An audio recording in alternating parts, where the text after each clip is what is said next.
It's finally happening.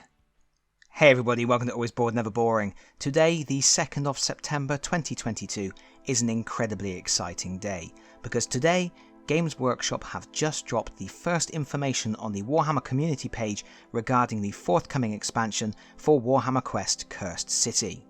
We knew the expansions were coming. Earlier in the year, they ran a made-to-order campaign for the Cursed City core game, and they said at that time that later in the year we would be getting a full reprint of the core game plus expansions. But now we have some solid information on what we can expect. And what we can expect are vampires we have already seen before. Yay!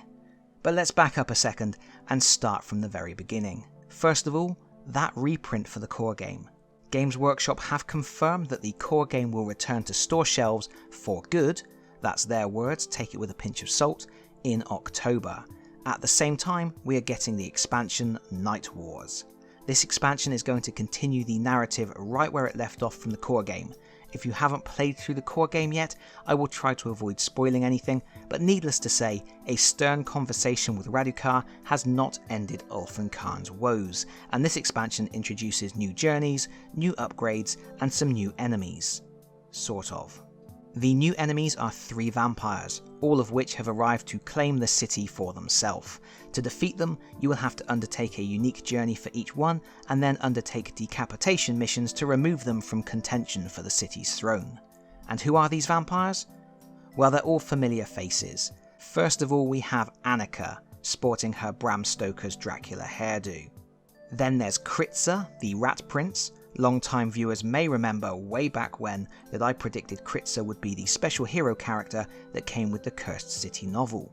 Long-time viewers will also remember I'm always wrong. Finally, we have a vampire lord going by the name Carmilla Dusang. Those are all very fancy new enemies with very fancy miniatures. But here's the kicker, and this is probably going to sting. This expansion doesn't contain any miniatures. The expansion is just the cards, tokens and rules. Think Terror in the Dark, the Advanced Hero Quest expansion. If you want to play with the official miniatures, you will have to buy them. For reference, here are the UK prices for these 3 miniatures. Annika is £21, Kritza is £21 and Dusang is £19. Do note, those prices are the recommended retail prices from Games Workshop. You can find them cheaper from third-party retailers. But, dear viewer, that's not all. Games Workshop have said that while you don't need all the new vampires to play immediately, you will need 2 things. A set of Fell Beasts, recommended retail price £32.50, and Radukar in his beast form, also £32.50.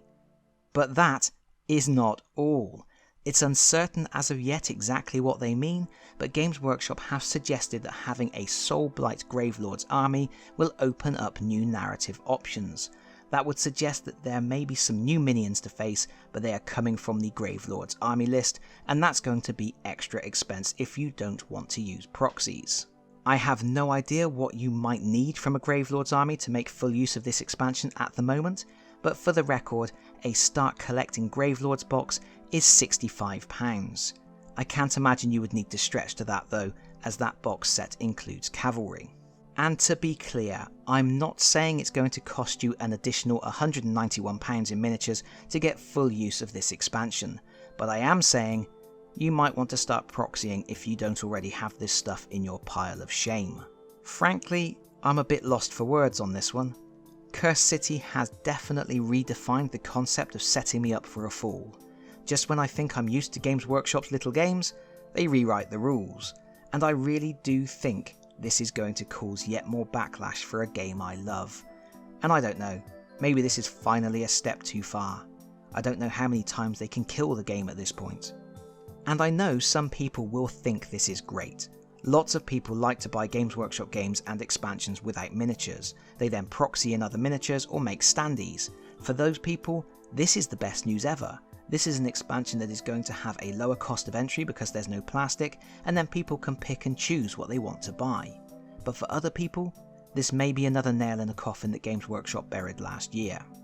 You can let me know in the comments how you feel about this move. I love to hear your opinions on this sort of stuff, no matter which side of the fence you fall on. However, as I don't like to focus on the negative if I can help it, I will just mention a few things that you are getting in the expansion that seem quite interesting. We are yet to get a definitive breakdown of contents, but I've seen what looks like spawn points with number ranges on them from 1 to 12. This suggests the new journeys are going to make use of randomized spawn points for reinforcements, which is something viewers will know I have house ruled into all of my games anyway. There are some new board tiles for new map layouts, something called vampiric powers, which suggests the vampire lords have some way to power up, or maybe even have randomized power so they don't always play exactly the same. There are new skill trees, which are now genuine trees because they appear to branch into separate career paths. For example, a lore master has the option to follow the path of a scholar or an oracle. I said in my review that those kinds of career progression options were missing from the core game and I would like to see them added, so that's a plus point for me. And we also have new empowerments, new powerful equipment upgrades to face the new enemies. I thought the core set was a bit lacking in that regard, so another good addition. In fact, that all sounds great, and I have to say, I am still excited to see what the new adventures in Ulfin Khan bring. I'm hoping there will be new level designs and rules that shake up the gameplay from the core game, many new challenges, and interesting choices for upgrading and equipping your heroes.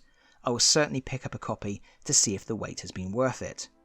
I will also have to learn to live with proxying. And that's it from me for now. I'm going to put a link in the video description below to the Warhammer Community page so you can read the update for yourself, but I'm signing off. Thank you so much for watching. If you've enjoyed the video, please consider pressing the like button. If you really enjoyed the video, please consider subscribing if you don't already do so, and hopefully I will see you all again very soon. Bye bye everyone. Bye bye.